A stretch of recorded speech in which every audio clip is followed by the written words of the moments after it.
مشرکین مکہ کے جو سردار تھے تکبر کی وجہ سے رسول اللہ صلی اللہ علیہ وسلم کی بات نہیں مان رہے تھے، اپنی سرداری، اپنی طاقت، اپنی وجاہت پہ اڑے ہوئے تھے، اور ان چیزوں نے ان کا دماغ خراب کر دیا۔ اللہ نے ایک متکبر قوم کا ہی تذکرہ کیا کہ تم کوئی پہلے زمین پہ اکڑنے والے نہیں ہو۔ قدیم عرب قوم عاد کہا جاتا ہے، نوح علیہ السلام کے بعد یہ لوگ دنیا کی پردہ سکرین پہ آباد ہوئے۔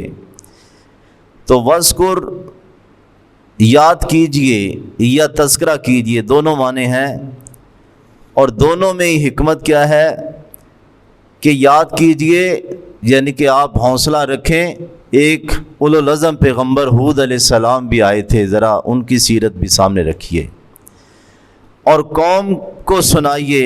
اخا عاد، عاد کے بھائی سیدنا ہود علیہ السلام، بھائی اس لیے کہا گیا، حالانکہ قوم تو کافر تھی لیکن اس قوم کے ایک فرد تھے، تو اس لیے فرمایا عاد کے بھائی، اس کو یاد کیجئے، اس کا تذکرہ کیجئے۔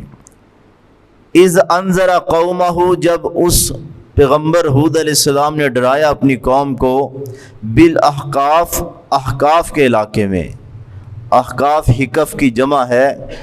یہ قوم حضرموت کے علاقے میں آباد تھی، یمن اور عمان کے درمیان صحرا کا سمندر ہے، اسے رب الخالی کہا جاتا ہے، دور دور تک سینکڑوں میل کوئی آبادی نہیں، اتنا خوفناک یہ صحرا ہے کہ کوئی ادھر جانے کی ہمت نہیں کرتا۔ کہتے ہیں بویریا کا ایک 18ویں صدی میں ایک فوجی ادھر چل پڑا، اس نے کسی بدو کو کہا میری رہنمائی کرو، کوئی ادھر جا نہیں رہا تھا، انکار سب نے کیا، وہ پھر اکیلا ہی چل پڑا اور اس نے وہ صحرا یعنی کہ کراس کیا۔ وہ کہتا ہے ریت کے پھیلاؤ تو ہے ہی ہے، پہاڑوں کی طرح ریت ہے، اور ریت کے اندر اگر ریت ڈالی جائے تو وہ بھی گر جاتی ہے، یعنی کہ اتنا خوفناک وہ دلدل اور وہ سمندر ہے۔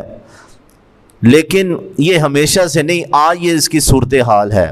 یہ کبھی سرسبز و شاداب تھا، بڑی عظیم ترین قوم یہاں آباد تھی، 12 فٹ ان کے قد تھے، اور ان کا ایک تمدن تھا، ان کا نام تھا، عرب کی شاعری میں ان کا تذکرہ ہے، یعنی کہ بڑی مضبوط قوم تھی۔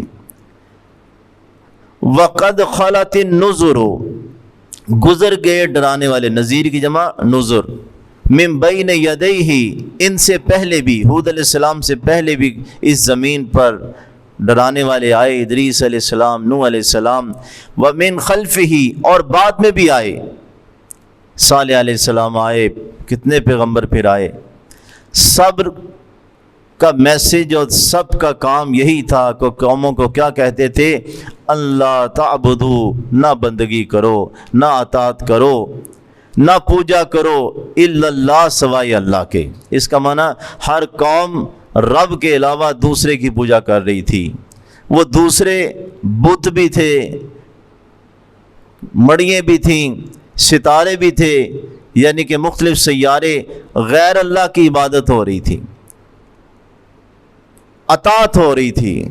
عبادت کا معنی سجدہ بھی ہے، نظر نیاز بھی ہے، دعا مانگنا بھی ہے، اور عبادت کا معنی اطاعت بھی ہے۔